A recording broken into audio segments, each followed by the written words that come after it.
Bab 3246 sampai bab 3248.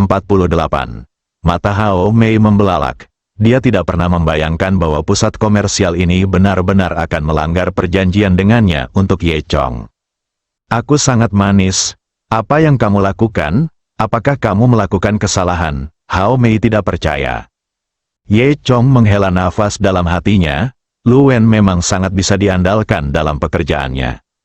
Dia telah menelepon Lu Wen sebelumnya dan hanya memberitahunya apa yang terjadi. Dia memang lupa menyebutkan bahwa dia ingin mengusir toko Xiangna ini. Namun, yang tidak saya duga adalah Lu Wen sudah memikirkannya. Sekretaris wanita itu menggelengkan kepalanya dan berkata, "Sama sekali tidak ada kesalahan, Tuan Lu secara khusus memberitahuku." Kamu terlalu sering menindasku." Hao Mei berkata dengan marah. "Saya adalah pedagang Xiangna yang serius, dan Anda pusat komersial dianggap sebagai apa? Kamu berani melakukan ini padaku? Apa hebatnya dirimu?" Saat Hao Mei masih mengumpat, telepon tiba-tiba berdering. Dia melihat bahwa itu adalah panggilan dari markas besar Xiangna.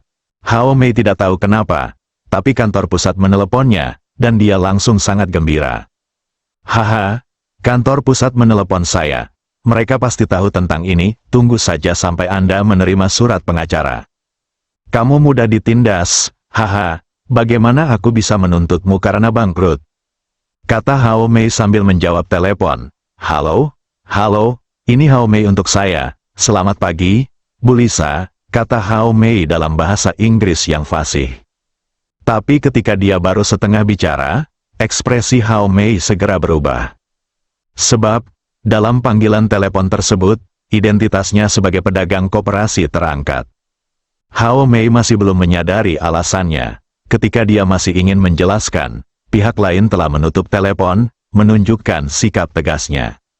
Hao Mei sama sekali tidak mengerti berapa banyak tenaga dan biaya yang telah dikeluarkannya untuk mendapatkan kualifikasi sebagai distributor Xiangna di China. Namun, dealer di Xiangna juga menghasilkan banyak uang untuknya.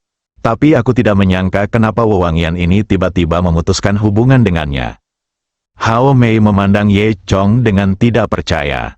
Apa karena kejadian hari ini? Tidak mungkin. Siapa anak ini? Bisakah dia membuat markas besar Xiangna bereaksi begitu cepat? Pikir Hao Mei dalam hati. Dia tidak percaya sekarang. Semua ini karena Ye Chong. Kurang dari 2 menit setelah Hao Mei menutup telepon, Ye Chong menelepon. Orang yang menelepon tak lain adalah markas besar Xiangna. "Halo, apakah ini Tuan Ye Chong? Selamat siang, saya Lisa dari Xiangna Group." "Oh, halo, ada apa?" Ye Chong bertanya dengan sikap suam-suam kuku. Orang lain di telepon berkata, "Itu saja, kami mendengar tentang apa yang baru saja terjadi hari ini. Kami merasa sangat menyesal karena kami tidak memilih dealer yang memenuhi syarat. Kami telah memutuskan kerja sama dengan Nona Hao Mei sesegera mungkin. Itu terkait."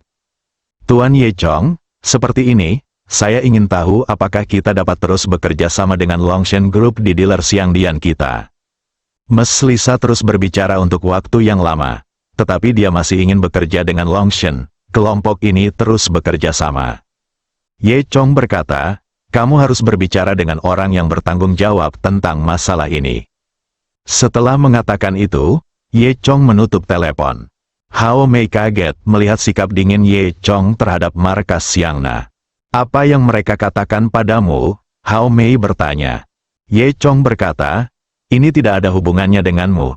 Yang harus kamu lakukan hanyalah mengemas barang-barangmu dengan cepat dan keluar bersamanya."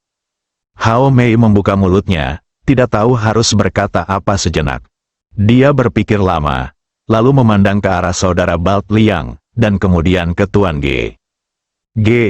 Tuan Ge, tolong katakan sesuatu," Hao Mei memohon. Tuan Ge sangat marah.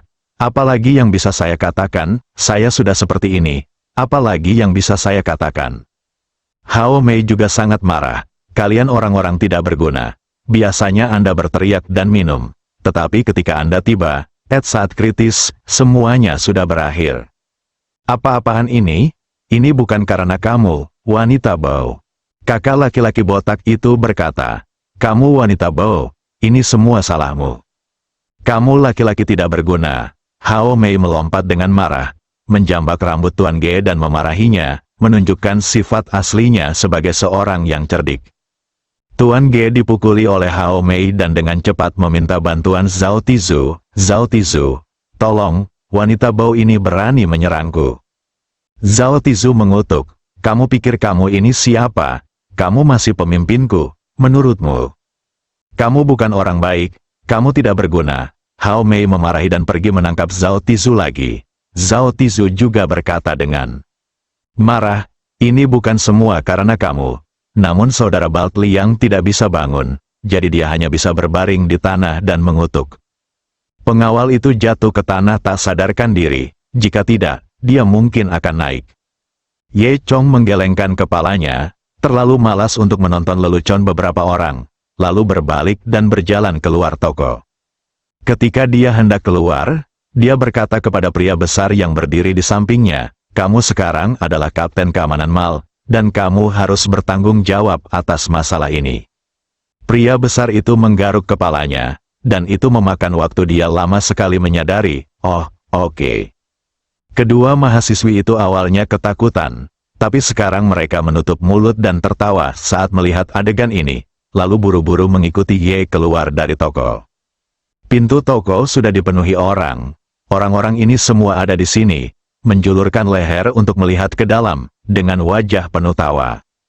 Ye Chong tidak mengambil beberapa langkah sebelum dia ditangkap oleh dua mahasiswi. Tuan, terima kasih banyak, kata gadis kuncir kuda itu sambil membungkuk pada Ye Chong. Ye Chong tersenyum dan melambaikan tangannya, tidak apa-apa, itu semua sepele.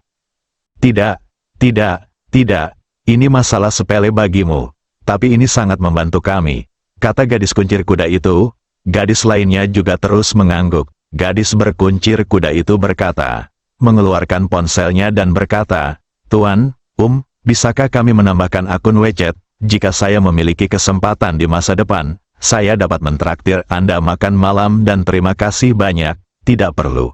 Ye Chong tersenyum dan menolak, kalian cepat kembali, sampai jumpa. Dengan mengatakan itu, Ye Chong berbalik dan pergi. Gadis dengan kuncir kuda itu cemberut. Sejujurnya, gadis kuncir kuda ini dianggap cantik, dan dia dianggap cantik di sekolah. Saya tidak tahu berapa banyak anak laki-laki yang menginginkan WeChat-nya. Sekarang dia berinisiatif untuk menambah anak laki-laki, tetapi orang lain menolaknya, yang tidak dia duga. Aneh sekali, dia bahkan tidak bergabung denganmu, jadi kenapa dia membantu kita? Apa dia benar-benar baik? Gadis kuncir kuda itu tidak menjawab, tapi dia hanya merasa Ye Chong sangat misterius. Di sisi lain, Ye Chong berjalan pergi seolah-olah dia sudah selesai, menyembunyikan kelebihan dan ketenarannya. Dia datang ke lift dan ingin turun untuk mencari Tang Chun. Segera, lift datang, dan Ye bergegas ke dalam lift. Ada seorang siswa sekolah dasar membawa tas sekolah di dalamnya. Saat pintu lift hendak ditutup, seorang pria tiba-tiba berjalan. Pria ini sombong dan berambut kuning, sekilas terlihat seperti gangster. Dia berlari ke dalam lift, memblokir pintu lift dengan separuh tubuhnya, dan mencegah lift agar tidak menutup. Dia berteriak sekuat tenaga, "Cepatlah!" Untuk itu, baiklah paman, bisakah kamu turun dulu? Aku ingin sekali pergi ke sekolah yang menjejalkan. Kenapa kamu begitu cemas? Apa kamu tidak melihatku menunggu seseorang? Siswa sekolah dasar itu begitu ketakutan hingga dia menundukkan kepalanya dan tidak berani berbicara. Alhasil, pria tersebut terus menunggu di depan pintu tanpa mempedulikan orang lain. 30 detik berlalu, dan orang yang ditunggunya tidak muncul sama sekali. Terlihat jelas siswa sekolah dasar itu sangat cemas. Dia terus menggerakkan tangannya dan tidak berani berbicara. Ye Chong tidak bisa melihatnya dan berkata, "Tuan, orang yang Anda tunggu belum muncul. Mengapa Anda tidak menunggu lift berikutnya dan biarkan kami turun dulu?" "Tidak masuk akal, kamu menunda kami turun ke bawah," kata Ye Chong. Huang Mao mendengus dingin dan mengutuk, "Brengsek, lift itu milikmu. Apa yang akan terjadi nanti? Tidak bisakah aku menggunakannya?" Karena dia tahu, Berdebat dengan orang seperti itu tidak masuk akal dan hanya membuang-buang waktu saja. Jadi, tanpa mengucapkan sepatah kata pun, Ye Chong menendang pantat Huang Mao dan menendang Huang Mao keluar dari lift. Lalu pintu lift tertutup. Huang Mao hendak berbalik dan mengutuk. Alhasil, liftnya sudah turun. Siswa sekolah dasar itu bertepuk tangan dengan gembira dan berkata, "Wow, Paman, kamu luar biasa." Ye Chong tersenyum dan berkata, "Luar biasa, tetapi kamu tidak ingin meniru saya. Tidak baik melakukan apapun dengan santai, pihak lain akan memerasmu." "Lalu kenapa bisa?" tanya siswa sekolah dasar itu. Ye Chong tersenyum dan berkata, Aku bukan orang biasa." Saat dia berbicara, pintu lift terbuka dan lift sudah berada di lantai 3. Ye Chong berjalan keluar dari lift di bawah tatapan iri para siswa sekolah dasar. Di sisi lain, Huang Mao baru saja bangkit dari tanah ketika dia melihat seorang pria berjas dan sepatu kulit berjalan mendekat. Pria ini mungkin berusia 20-an, mengenakan kacamata berbingkai emas, dan terlihat lembut, tetapi sangat berbeda dari temperamen Huang Mao. "Saudara Si, kamu di sini," Huang Mao berkata dengan kemarahan di wajahnya. "Seseorang baru saja berani menendangku. Tolong tunggu aku sebentar. Aku harus menghadapinya." Pria yang dikenal sebagai Saudara Si tersenyum. Faktanya, Saudara Si telah memperhatikan Ye Chong sejak awal. Saudara Si baru saja melihat semua yang terjadi di toko Xiangna. Faktanya, dia sudah melihat Huang Mao menunggunya di lift, tapi dia tidak pernah muncul. Sebaliknya, dia diam-diam mengamati reaksi Ye Chong. Dan ketika Ye Chong menendang Huang Mao di lift, Saudara Si melihat semuanya. "Tunggu sebentar, saya kira identitas orang ini tidak biasa. Anda menunda urusan saya, dan saya harus pergi ke janji temu." Huang Mao tertegun, "Apa, Kakak Si, kamu bilang lupakan saja. Orang ini memiliki status yang luar biasa. Dia bisa mengusir toko Xiangna, dan dia juga bisa langsung meniduri bosnya di sini. Aku punya tebakan tentang dia," kata Saudara Si sambil tersenyum. Huang Mao bingung, "Spekulasi apa? Anda tidak perlu khawatir tentang hal itu. Singkatnya, jangan membalas dendam sampai saya memastikan identitasnya." Setelah mengatakan itu, Saudara Si masuk ke lift. Saat Huang Mao hendak mengikuti, Saudara Si menghentikannya dan berkata, "Jangan ikut denganku." Ye Chong kembali ke lantai 3 dan menemukan Tang Chun di toko pakaian. Tang Chun mengagumi gaun bermotif bunga yang indah dan tidak menyadari bahwa Ye Chong telah menghilang sejak lama. "Bagaimana kabarmu? Apakah kamu sudah menentukan pilihanmu?" Ye Chong bertanya. Ketika Tang Chun melihat Ye Chong kembali, dia membentangkan rok di tangannya dan bertanya, "Bagaimana? Menurutmu rok ini terlihat bagus?" "Kelihatannya bagus," kata Ye Chong. Tang Chun mengerutkan bibirnya dan berkata, "Banyak pakaian di sini sangat bagus. Saya dimanja oleh banyak pilihan, saya tidak tahu mana yang lebih baik." Ye Chong berkata, "Kamu sangat cantik, kamu akan melakukannya. Terlihat bagus dalam apapun yang kamu kenakan. Bahkan jika kamu mengenakan kain lap, dia terlihat secantik bunga." Wajah Tang Chun sedikit merah sambil tersenyum. "Jika kamu menyukainya, aku akan membelikan ini untukmu," kata Ye Chong. Tang Chun menjulurkan lidahnya, "Saya tidak ingin terlalu banyak. Tidak ada ruang di lemari di rumah." Meskipun dia tidak memberikan saran yang berarti, jawaban Ye Chong sudah cukup untuk membuat Tang Chun bahagia. "Yah, aku sedikit lapar, ayo makan dulu dan pilih nanti." Ye Chong menganggap lamaran ini sangat bagus, jadi dia langsung menyetujuinya. Kedua orang itu keluar dari toko pakaian dan menuju ruang makan di lantai atas. Di sini, beberapa jaringan restoran besar ternama di China memiliki cabang. Keduanya memilih restoran Hunan dan masuk. Ada seorang pelayan cantik dengan congsam berdiri di depan pintu. Ketika dia melihat kedua orang itu, dia membungkuk dan berkata, "Dua tamu terhormat, silakan masuk." Setelah Ye Chong dan Tang Chun masuk, wanita cantik lainnya dengan congsam segera datang bersama mereka berdua. Saat kami sampai di lokasi dekat etalase, kebetulan ada meja kosong. Tata letak restoran di sini cukup indah, dengan jendela yang terang dan bersih. Semua pelayan di dalamnya mengenakan congsam berbagai warna. Di aula terang, terdapat lebih dari 20 meja makan dengan berbagai ukuran, 2/3-nya diisi orang. Di meja makan, terdapat berbagai hidangan Hunan, dan rasa pedasnya melayang di udara. Setelah kedua orang itu duduk, pelayan menyerahkan 2 menu. Saat ini, 2 mahasiswi lewat di luar. Restoran masakan Hunan ini harganya sangat mahal. Pelajar biasa tidak mampu membelinya, sehingga mereka hanya bisa melihat keluar.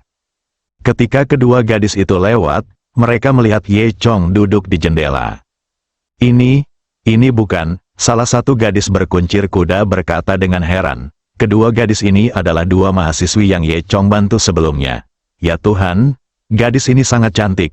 Gadis di sebelah gadis kuncir kuda itu memandang Tang Chun di hadapan Ye Chong dengan heran. Gadis kuncir kuda itu juga melihat Tang Chun, dan dia harus mengakui bahwa Tang Chun sangat cantik. Pantas saja Ye Chong bahkan tidak menanyakan akun WeChat miliknya. Ternyata dia punya pacar yang cantik. Memikirkan hal ini, gadis kuncir kuda itu merasa sedikit cemburu. Namun, gadis kuncir kuda itu juga tahu betul bahwa dia tidak punya alasan untuk cemburu. Dibandingkan dengan gadis di seberang Ye Chong, ada perbedaan besar antara dia dan aku. Kedua mahasiswi itu pergi dari sini dengan sangat terkejut. Ye Chong, sebaliknya, membenamkan wajahnya di menu dan tidak memperhatikan apa yang terjadi di luar. Memesan makanan bukanlah tugas yang mudah bagi Ye Chong. Tang Chun, yang berada di seberangnya, jelas tidak memiliki keahlian dalam memesan makanan. Ketika kedua orang itu ragu-ragu untuk memesan sesuatu, 2 orang lagi masuk ke dalam restoran. Seorang pria dan seorang wanita masuk tanpa berpegangan tangan atau bergandengan tangan. Hal ini menunjukkan bahwa hubungan mereka baru saja dimulai. Wanita itu tidak lain adalah Ye Yuan. Pria di sebelah Ye Yuan adalah pria yang sedang mengejarnya akhir-akhir ini. Ketika Ye Yuan masuk, Ye Chong hanya mengangkat kepalanya dan melihat sekilas Ye Yuan dan anak laki-laki ini. Ye Chong tertegun sejenak, tapi dia dengan cepat bereaksi, berdiri sambil tersenyum, dan melambai kepada Ye Yuan. Xiao Yuan, lewat sini. Ye Yuan menghabiskan banyak waktu hari ini, berdandan dengan sangat indah, dan bahkan meminjam kosmetik Tang Chun untuk tujuan ini. Dia mengenakan gaun putih panjang hari ini. Rambutnya dibuat ikal kecil, dan tergerai mulus di belakangnya. Wajahnya yang cerah, dipadukan dengan lipstik yang sangat gagah, membuat keseluruhan tubuhnya terlihat sedikit lebih dewasa dan cantik. Ye Yuan mengenakan sepatu hak tinggi, yang membuat sosoknya semakin tinggi. Dia berdandan dengan hati-hati hanya untuk berkencan dengan pria yang mengejarnya. Faktanya, Ye Yuan sangat puas dengan anak laki-laki ini. Kalau tidak, dia tidak akan terlalu memperhatikannya. Ye Yuan membuat janji dengan anak laki-laki itu untuk bertemu di sini. Setelah tiba di sini, anak laki-laki itu menjemputnya di lantai bawah dan memberinya karangan bunga. Ye Yuan dengan senang hati naik ke atas untuk makan bersama anak-anak, tapi tiba-tiba dia bertemu Ye Chong dan Tang Chun. Saat dia melihat Ye Chong, wajah Ye Yuan tiba-tiba memerah. Meski keluarganya sudah lama mengetahui bahwa dia berpacaran, dia tetap merasa malu jika kakaknya memergokinya. Ye Chong juga terkejut melihat Ye Yuan, tapi dia dengan cepat bereaksi. Ye Yuan berkata bahwa mereka akan berkencan, tapi dia tidak menyangka kalau mereka memilih tempat yang sama. Ye Chong berdiri, memanggil Ye Yuan, dan kemudian memandang anak laki-laki di sebelah Ye Yuan. Anak laki-laki ini mungkin berusia 20-an. Dia mengenakan kacamata berbingkai emas dan terlihat lembut. Ye Chong bukanlah Kakashi, tapi Kakashi mengenal Ye Chong. Saat dia melihat Ye Chong, dia cukup terkejut, tapi dia tidak menunjukkannya. Kemudian, dia diam-diam senang karena tebakannya sepertinya benar. Ye Yuan tidak punya pilihan selain tersipu dan memimpin anak-anak di sekitarnya ke meja Ye Chong. Saat ini, Tang Chun Chai mendongak dari menu, mulutnya melengkung, jelas bingung dengan menunya. Ketika dia melihat Ye Yuan, dia juga menunjukkan ekspresi terkejut. Xiao Yuan, kenapa aku bertemu denganmu di sini? siapa ini? Tang Chun juga berdiri untuk menunjukkan rasa hormat. Ketika saudara Si melihat kecantikan seperti Tang Chun, dia tidak bisa menahan diri untuk tidak melihat lagi, tapi segera mengalihkan perhatiannya ke Ye Yuan. Langkah kecil ini tidak terlihat oleh Ye Yuan, tapi Ye Chong melihatnya dengan jelas. Ye Yuan sedikit tersipu dan memperkenalkan, kakak Tang Chun, ini temanku, Si Chao, ini kakakku Ye Chong, ini Tang Chun, pacar asli kakakku, Ye Yuan. Menambahkan kata, asli, sangat berarti sehingga wajah lama Ye Chong tiba-tiba memerah. Tapi Si Chao sepertinya tidak mendengarnya. Dia tetap tersenyum lembut dan berkata kepada Ye Chong, halo, saudara Chong, Nona Tang Chun. Saya benar-benar tidak menyangka anggota keluarga Anda semua begitu tampan. Tang Chun berkata sambil tersenyum, itu pujian yang luar biasa, cepat duduk. Tidak peduli apa, tetap berguna untuk memuji seseorang saat mereka pertama kali bertemu.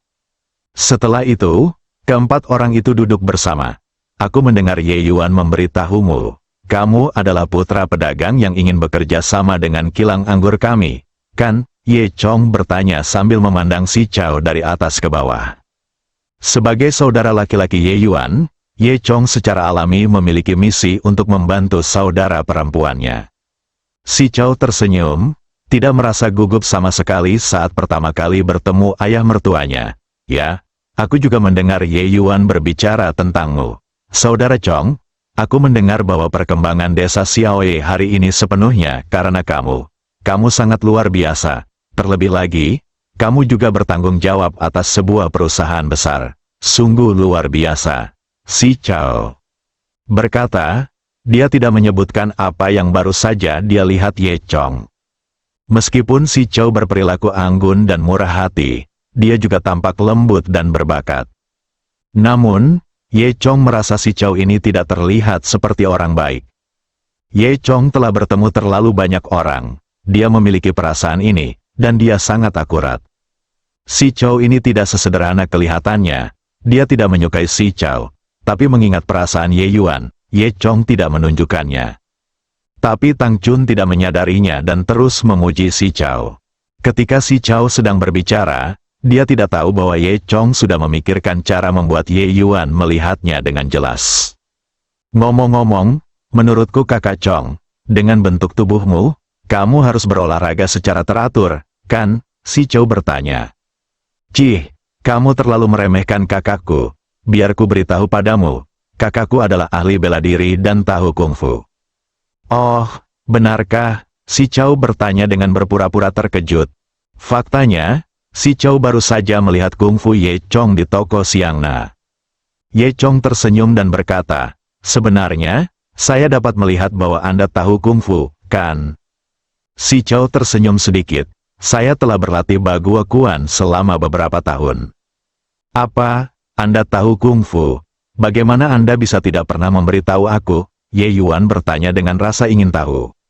Si Chao tersenyum dan berkata, ini adalah hal kecil, tidak layak untuk disebutkan. Haha, aku tidak menyangka kamu begitu rendah hati. Tidak banyak anak muda berprestasi sepertimu saat ini, kata Tang Chun. Si Chao tertawa dan berkata, haha, tidak, Nona Tang pantas mendapatkan penghargaan itu. Bukankah saudara Chong jauh lebih baik dariku? Ayolah, hanya dia, Tang Chun mendengus. Belum lagi aspek lainnya, hanya profesionalisme.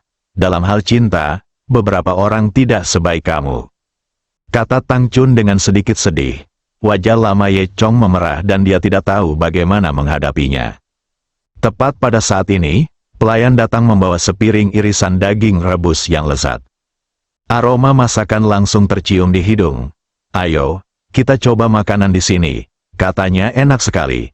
Ye Chong berkata dengan canggung, mencoba mengambil sumpit, tapi tanpa sengaja menjatuhkannya ke tanah.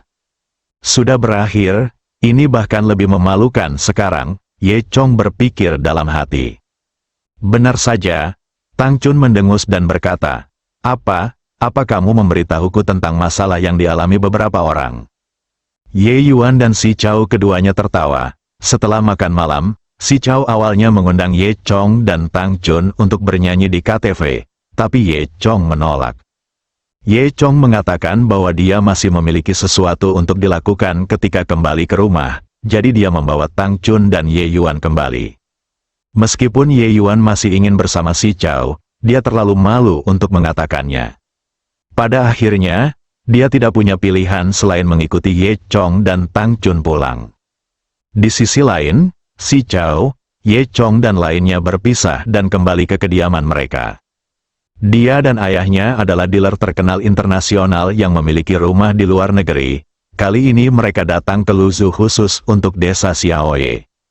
Oleh karena itu, mereka untuk sementara menyewa villa untuk ditinggali. Ketika si Chao kembali ke villa, ayahnya si Jingkai sedang duduk di halaman sambil merokok.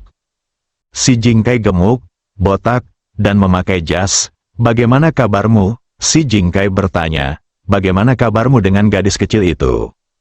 Si Chao mendengus tetapi tidak mengatakan apa-apa.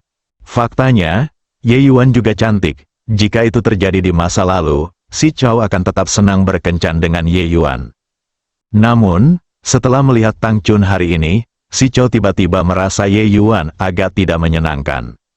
"Aku melihat Ye Chong hari ini," kata si Chao.